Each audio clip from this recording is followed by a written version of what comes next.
Brain surgery అనేదండి అది depend అవుతుందండి ఏ జబ్బుకి surgery చేశామన్నది. అయితే ట్యూమర్ అలాంటి సందర్భంలో బ్రెయిన్ సర్జరీ చేసినప్పుడు దానికి వేరే విధమైన వైద్యం ఉంటుందండి.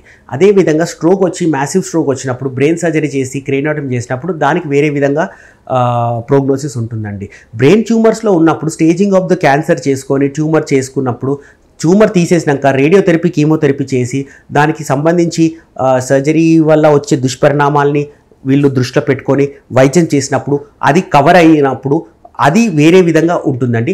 అలాగే స్ట్రోక్ వచ్చినప్పుడు పెద్ద స్ట్రోక్ వచ్చినప్పుడు క్రేనియోటమీ చేసినప్పుడు అది జస్ట్ బోన్ ఫ్లాప్ అనేది తీసేసి మన బ్రెయిన్ ఎక్స్పాండ్ అయ్యేందుకు టైం ఇస్తాం కాబట్టి అది ఈజీగా రికవరబుల్ ఉంటుందండి. సో బ్రెయిన్ సర్జరీ చేసినప్పుడు సర్జరీ వల్ల పేషెంట్కి చనిపోవడం జరుగుతుంది అనేది ఒక అపోహ మాత్రమేనండి. అది జబ్బు మీద ఆధారపడి ఉంటుందండి. ఏ డిజీజ్కి ఏ జబ్బుకి మనం వైద్యం చేస్తున్నాము, ఎందుకు సర్జరీ చేస్తున్నాము, ఏం దుష్పరిణామాలు ఉంటాయన్నది సర్జన్ ముందే అంచనాకు వచ్చి పేషెంట్తో చర్చించి ఇది చేస్తారండి.